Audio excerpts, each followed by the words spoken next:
ওকে, so last লেকচারে হচ্ছে আমরা এই যে এই পর্যন্ত সব দেখে ফেলছি, অর্থাৎ আমাদের হাইপোথিসিস টেস্টিং এর প্রায় বেশিরভাগই সবচেয়ে সবই শেষ আর কি। প্যারামেট্রিকের যা যা ছিল এগুলো আমরা কভার করে ফেলছি। এখন হচ্ছে আমাদের দুইটা এক্সট্রা টার্ম বাদ আছে, সেটা হচ্ছে power of A test and sample size determination. এই দুটো অ্যাকচুয়ালি বায়োস্ট্যাটিস্টিক্সের জন্য ইম্পর্টেন্ট। আমরা দেখি, খুব বেশি বড় না, এটা ইজি, তাড়াতাড়ি শেষ হয়ে যাবে।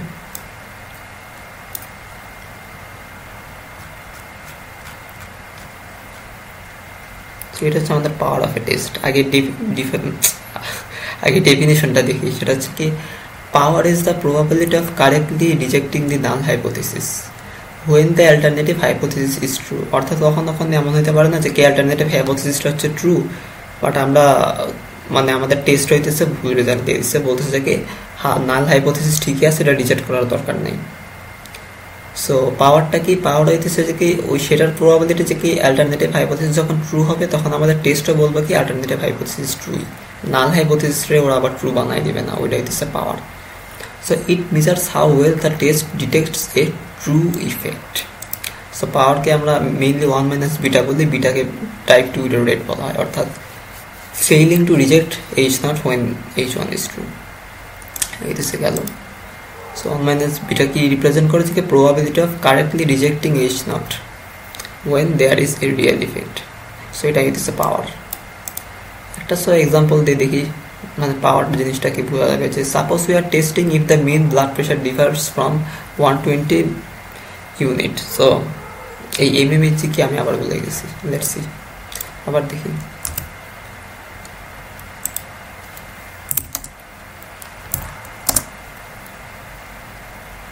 মিলিমিটারস অফ মার্কারি, যাকে আমি ইউনিটে বলবো, এত মিলিমিটারস অফ মার্কারি বলতে ইচ্ছা করে না। ওকে, সো সাপোজ আমরা কি টেস্ট করতেছি, আমরা দেখবো যে কি ব্লাড প্রেশার হচ্ছে 120 মিলিমিটারস অফ মার্কারি থেকে ডিফারেন্ট কিনা, মানে সিগনিফিকেন্ট ডিফারেন্ট কিনা। সো এখন ট্রু মিন মানে বাস্তব গড় যেটা, if the true mean really differs let's say 125 millimeter of mercury. আমাদের ধারণা কত 120, তাই তো। আর লেটস সে যে কি ট্রু মিন হচ্ছে 120 না 125, তাহলে পাওয়ার জিনিসটা আমাদেরকে কি বলে, এটা বলছে কি how likely we are to detect this difference. অর্থাৎ আসল মিন হচ্ছে 125, আমরা ভাবতেছি 120, তো এখন তো আমরা একটা হাইপোথিসিস টেস্টিং করবো, রাইট। সো ওই যে টেস্টিং করবো সেই টেস্টিংয়ে পাওয়ার বলে একটা বিষয় থাকে। পাওয়ার কি বলে, আমাদের এই যে একটা ডিফারেন্স আছে, এই ডিফারেন্সটা যে আমরা ঠিকঠাকভাবে বের করতে পারবো সেইটার প্রবাবিলিটি বা সেইটার চান্সটা কত, সেটাই হচ্ছে পাওয়ার বলে। সো মনে করেন পাওয়ার হচ্ছে 80%, তাহলে কি বলবো যে কি there is an 80% chance that we will correctly reject null hypothesis when alternative hypothesis is true. অর্থাৎ এই কন্টেক্সটে কি যে কি পাওয়ার যদি 80% হয়, তার মানে আমরা 80% সম্ভাবনা আছে যে কি আমরা বলতে পারবো যে কি ট্রু মিন হইতেছে 125, 120 না, এটাই হইতেছে পাওয়ার। পাওয়ারের কিছু বেঞ্চমার্ক আছে, যেমন 0.50 নিচে হলে আমরা বলি ভেরি লো পাওয়ার, টেস্ট হচ্ছে রিলায়েবল না। এরপরে 0.50 থেকে 0.70 মধ্যে যদি হয়, 0.70 এক্সক্লুডেড দো, সো এটা হচ্ছে লো পাওয়ার, অর্থাৎ high risk of missing real effects. So এটাও হচ্ছে হাই রিস্ক আছে আর কি। 0.70 থেকে যদি 0.80 হয়, 0.80 এখানে এক্সক্লুডেড, সো মানে মডারেট পাওয়ার, কখনো কখনো অ্যাকসেপ্টেবল, বাট এটা আইডিয়াল না। এরপরে 0.80 থেকে 0.90 এখানে এক্সক্লুডেড না, এখানে এক্সক্লুডেড না আর কি। সো সেটা হচ্ছে good power. So commonly recommended standard is 0.80, বেশিরভাগ ক্ষেত্রে 0.80 ধরা হয়, এটা হচ্ছে স্ট্যান্ডার্ড পাওয়ার। আর 0.90 থেকে যদি বেশি হয়ে যায় হাই পাওয়ার। সো ইফেক্ট হইতেছে ডিটেক্ট করে ভালো কথা, কিন্তু স্যাম্পল সাইজটা বাড়ায় দিবে। স্যাম্পল সাইজ বাড়ায় দেবে বলতে কি বোঝায়, সেটা নিচে আছে যে স্যাম্পল সাইজ ডিটারমিনেশন। সো এটা কি যে আমরা যখন টেস্ট করবো না, তো আমাদের তো স্যাম্পল লাগবে কজন, অর্থাৎ পার্টিসিপেন্টটা লাগবে, সেই স্যাম্পল সাইজ কত হবে সেগুলো আমাদের বের করে নিতে হয় অ্যাকচুয়ালি। বের করার পিছনে বেশ কিছু রিজন আছে, এক্সাম্পলটা আমরা দেখি আমরা বলতে পারবো। যে এই researcher wants to determine the mean systolic blood pressure in a certain population and test whether it significantly differs from 120 millimeter of mercury। অর্থাৎ উনি কি করবেন, উনি হইতেছে যে একটা পপুলেশনের সিস্টোলিক ব্লাড প্রেশারটা মেজার করবেন, মেজার করে দেখবেন যে কি সেটা 120 থেকে সিগনিফিক্যান্টলি ডিফারেন্ট কিনা। সো উনি কি করতেছেন, মানে তারা কি করতেছে, they, আচ্ছা ওকে he she they যাই হোক, so they expect, আচ্ছা let's say he expect the standard deviation to be 15 mm of mercury and want to detect a mean difference of at least 5 mm of mercury with 95% confidence and 80% power. অর্থাৎ সে পাওয়ার denote করে দিছে, so power can denote করছে, এটা তো দেখলেনি আপনারা আপাতত। এরপরে সে বলতেছে কি যে কি স্ট্যান্ডার্ড ডেভিয়েশন হবে কত, যে 15 মিলিমিটার অফ মার্কার, অর্থাৎ পপুলেশন স্ট্যান্ডার্ড ডেভিয়েশন আর কি। আর এরপরে হচ্ছে সে মিন ডিফারেন্স ধারণা করতেছে যে কি কত, অ্যাটলিস্ট 5 হবে। সো এখন আমাদের বের করতে হবে যে কি এই টেস্ট করার জন্য ওদের স্যাম্পল সাইজটা কত লাগবে। সো ওয়ান টেস্ট, অর্থাৎ এটা হচ্ছে আমরা ওয়ান স্যাম্পল টি টেস্টের কেস দেখতেছি আর কি। সো এই ধরনের জিনিস কিন্তু ওয়ান স্যাম্পল টি টেস্টেই হয়, যে কি একটা পপুলেশন মিন আমরা জানি, সো ওই পপুলেশন মিনটা কোনো মিন থেকে ডিফারেন্ট কিনা সেটা হইতেছে বের করে আমরা ওয়ান স্যাম্পল টি টেস্ট দিয়ে বের করি। সো ওই রিসার্চারটাও এরকম কিছুই করতে চাইতেছে।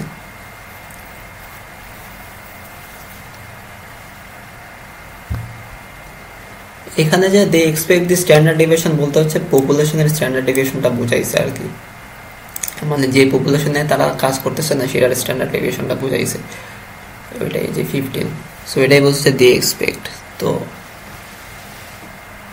এটা গেল। এখন তাহলে for a one sample T test sample size বের করার একটা ফর্মুলা আছে, ফর্মুলাটা হচ্ছে এটা যে Z alpha by 2 plus Z beta into standard deviation divided by delta whole square.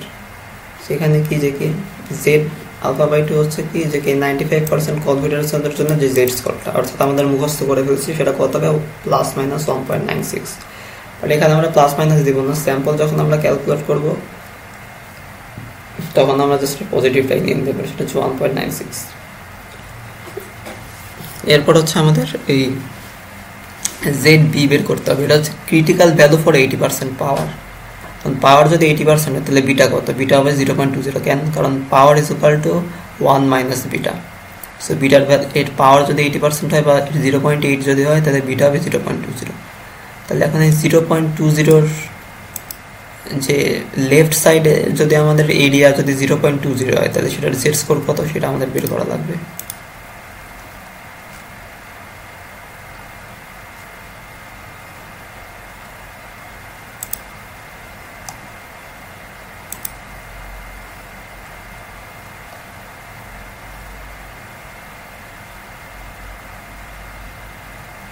এই যে মাইনাস 0.8 উপরে কত, মাইনাস 0.83 আর কি, মাইনাস 0. এখানে নেই, সো মাইনাস 0.84 বা এরকমই আর কি।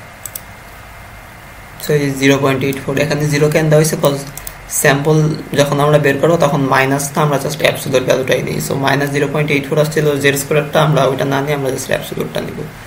সো এই তো গেল আমাদের জেড বিটা। আর সিগমা তো আমরা জানি যে পপুলেশন স্ট্যান্ডার্ড ডেভিয়েশন, সেটা হচ্ছে 15। আর এরপরে হচ্ছে ডেল্টা কি, ডেল্টা হচ্ছে মিনিমাম ডিটেক্টেবল ডিফারেন্স, মানে যে বললাম না যে সে ধারণা করতেছে কত, যে অ্যাটলিস্ট 5% হইতেছে ডিফারেন্স আছে কিনা, সেই টেস্টটা করবে আর কি। সে ধারণা করছে, সে হইতেছে ওর ধারণাটাই যে কি 5, মানে রিসার্চাররা ধারণা করছে যে at least 5 millimeter of mercury difference হইতে পারে। সেই ডিফারেন্সটার জন্য ডিটেক্ট করতে পারে, সেই ডিটেক্ট করার জন্য কত পার্সেন্ট স্যাম্পল সাইজটা মানে কতজন স্যাম্পল লাগবে সেটাই উনি বের করতে চাইতেছে আর কি। সো এই যে ফর্মুলাটা বসাইলেই সে বের হয়ে যাবে। সো কত ফর্মুলা বসাইলে আসবে কত, 70.56। যেহেতু স্যাম্পল পূর্ণ সংখ্যায় নেওয়া লাগবে সেটা আমরা 71 করে দিব। 70.1ও যদি থাকতো তাও আমরা 71ই করতাম, অর্থাৎ কমানোর রিস্ক নেওয়া যাবে না, একজন বাড়ায় একজন বেড়াতে নাই ওই জন্যই। তাহলে কনক্লুশন কি যে কি, the researcher needs at least 71 participants to detect a 5 mm of mercury difference in blood pressure with 95% confidence and 80% power. এরপর হচ্ছে আমাদের ইন্ডিপেন্ডেন্ট স্যাম্পলস টেস্টের জন্য আসে। সো এটার একটা সিনারি আমরা দেখে যে কি, এই researcher wants to compare the mean blood pressure between treatment and control group, অর্থাৎ দুইটা গ্রুপ আছে। সো ওই দুইটা গ্রুপের মধ্যে হচ্ছে সে কি, যে মিন ব্লাড প্রেশারটা কম্পেয়ার করতে চাইতেছে। সো ওরা কি এক্সপেক্ট করছে, এক্সপেক্ট মানে কি আগে তো রিসার্চ করায় সেগুলো থেকে এক্সপেক্ট করে বা বের করে রাখে। So they expect the standard deviation of blood pressure in both groups to be 15 millimeter of mercury and want to detect a difference of at least 5 millimeter of mercury with 95% confidence and power. So এইখানকার sample বের করার ফর্মুলাটা কি আগে আমরা যা দেখছিলাম same, সবই সেম, এই পর্যন্ত সেম থাকবে, জাস্ট আগে একটা 2 গুণ হবে। সো এটা দিলে আমাদের এই ইন্ডিপেন্ডেন্ট স্যাম্পল টেস্টের জন্য আমরা এই স্যাম্পল সাইজটা ডিটারমিন করতে পারবো। সো কোশ্চেনে কিন্তু সব আগের মতো, যে আগের পপুলেশন স্ট্যান্ডার্ড ডেভিয়েশন ছিল কত 15, সো এবারে কত 15 আছে, অর্থাৎ এখানে তো পপুলেশন না, এখানে স্যাম্পল আর কি, দুইটা স্যাম্পলের স্ট্যান্ডার্ড ডেভিয়েশন, বা আই মিন হচ্ছে ওই দুটো স্যাম্পল যে পপুলেশন থেকে আসছে সেটার স্ট্যান্ডার্ড ডেভিয়েশন। সো 15 পাওয়ার কত, এই যে 80%। সো ভ্যালু যা যা ছিল সব সেমই থাকবে, জাস্ট একটা আগে হইতেছে 2 দিয়ে গুণ হবে। সো করলে কত আসবে 141.12, এটাকে আমরা লিখবো কত 142। তাহলে কি যে কি to detect A 5 millimeter of mercury difference in blood pressure between two groups with 95% confidence and 80% power, question এগুলো দেওয়া আছে। The researcher needs at least 71 participants per group, totaling 142 participants. So 142 জন যদি টোটাল হয় তাহলে প্রত্যেক গ্রুপে কজন করে যাবে, 142 ভাগ 2 করলে কত আসবে 71। সো প্রত্যেক গ্রুপে কতজন করে যাবে, 71 জন করে যাবে। এরপর হচ্ছে আমরা 1 ও ANOVA জন্য একটা দেখি। সো আমাদের মেইন লাস্টলি এগুলোর মধ্যে থেকে আসবার খুব সম্ভবত সিলেবাসে এক্সক্লুড করে দিতে পারে, ওইটা করার চান্স আমার বেশি মনে হচ্ছে যে স্যাম্পল সাইজ ডিটারমিনেশন থাকবে না। সেরকম 1 ও ANOVA দেখি যে এটার একটা সিনারিও কি যে researcher wants to compare the mean blood pressure এবং 4 groups. Okay, ANOVA I hope আপনাদের এগুলো মনে আছে যে ANOVA কখন ইউজ করা লাগে। সো 4টা গ্রুপের মধ্যে তারা একটা পারফরমেন্স মেজার করতে যাচ্ছে, 4টা গ্রুপ, 2টা গ্রুপ না, 2টা গ্রুপ হলে তো আমরা ইন্ডিপেন্ডেন্ট করতাম। সো এতেছে গেল 4টা গ্রুপের মধ্যে এতেছে একটা মিন ব্লাড প্রেশারটা ওরা বের করতে চাচ্ছে। সো এই যে আবার স্ট্যান্ডার্ড ডেভিয়েশনটা বলছে, they expect the standard deviation within each group to be 15 millimeter of mercury, প্রত্যেক গ্রুপের স্ট্যান্ডার্ড ডেভিয়েশন থাকবে কত 15 করে, আর ইফেক্ট সাইজ কত থাকবে 0.25। আমরা যখন ইন্ডিপেন্ডেন্ট টেস্ট দেখছিলাম তখন আমাদের 2টা গ্রুপের মধ্যে ডিফারেন্সটা বলা ছিল, বাট এখানে ডিফারেন্স বলা নাই, এখানে হচ্ছে ইফেক্ট সাইজ বলা আছে। তো 4টা গ্রুপের মধ্যে ডিফারেন্স, তো সো ক্যালকুলেশন ঝামেলা হয়েছে, এগুলো হচ্ছে মেইনলি ইফেক্ট সাইজ দিয়ে করা লাগে। সো আপনারা চাইলে ওই ইন্ডিপেন্ডেন্ট টেস্টেরগুলো ইফেক্ট সাইজ দিয়ে করা যায়, ফর্মুলা আছে নিচে লেখা আছে, আমি পরে দেখাই দেবো না ওইটা। সো এই যে বলছে কি যে one to detect an effect size of 0.25 with 95% confidence and 80% power. So এই যে এটা হচ্ছে ফর্মুলা, আগেরটার মতো এবার ডিফারেন্স আছে একটু, সেটা হচ্ছে Z alpha by 2 plus Z beta whole square into 2 into standard deviation divided by delta square into K. এখানে কে হচ্ছে নাম্বার অফ গ্রুপস, কত নাম্বার অফ গ্রুপ হচ্ছে কি 4 দেখছিলাম, এই যে 4 গ্রুপস। আর ইফেক্ট সাইজ, এখানে তো আমাদের ডেল্টা বের করতে হবে, ডেল্টা তো দেওয়া নাই এখানে, আগেরটাই তো ডেল্টা দেওয়া ছিল। তো ডেল্টা বের করতে হয় কীভাবে, যে ইফেক্ট সাইজের সাথে স্ট্যান্ডার্ড ডেভিয়েশন যদি গুণ দেওয়া হয় তাহলে এদিকে আমরা ডেল্টা পেয়ে যাবো। সো গুণ দিলাম 3.75 চলে আসলো। সব ভ্যালু যদি বসাই কত আসে 62.72, অর্থাৎ এটাকে আমরা 63 লিখে দিলাম। সো তাহলে বিষয়টা কী দাঁড়ালো যে কি to detect A moderate effect size 0.25, তো মডারেটই আর কি।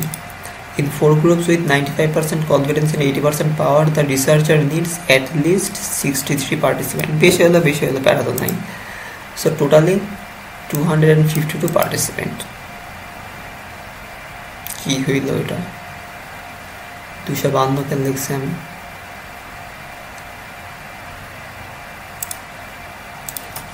করে রাখি মানে তো নিজে বুঝে যাই।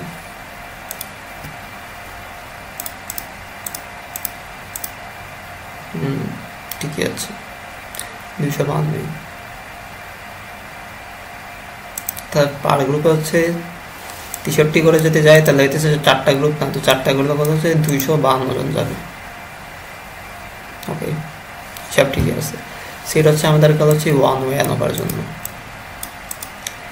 এরপর হচ্ছে যে কি নোট রিগার্ডিং টি টেস্টের যে কোহেন্স ডিডি সে ইস্যুটা আর কি, আমরা যে এখানে করছিলাম ইন্ডিপেন্ডেন্ট স্যাম্পল টি টেস্ট, তারপরে 1 স্যাম্পল টি টেস্টে কিন্তু আমাদের জাস্ট ইয়াটা দেওয়া ছিল, detect a mean difference of at least 5 millimeter of mercury. এখানে যে 5 ডিফারেন্সটা আছে এটা কিন্তু দেওয়া ছিল, অর্থাৎ এটা কিন্তু ডেল্টার ভ্যালু। সো ডেল্টার ভ্যালু না দিয়ে কিন্তু চাইলে কোহেন্স ডি এর ভ্যালু বা ইফেক্ট সাইজ দিয়ে দিতে পারতো, অর্থাৎ ইফেক্ট সাইজ ডি যদি দিয়ে দিত তখন আমাদের এই যে এই ডিফারেন্স বাই ডেল্টাটা আমাদের বের করে নেওয়া লাগতো। সো ডেল্টা কি যে effect size into standard deviation, ওটা করলে তখন আমরা ইজিলি বের করে ফেলতে পারতাম আর কি, সো প্যারা হইতো না। সেটা হচ্ছে আমাদের ওই ইফেক্ট সাইজের সাথে ওই টি টেস্টগুলোর যে রিলেশন ওইটা দেখলাম আর কি আমরা। So if we are given the effect size বা coincidence instead of delta, we can derive the value of delta from the equation. So আমাদের এই চ্যাপ্টার এই লেকচার ফাইনালি শেষ।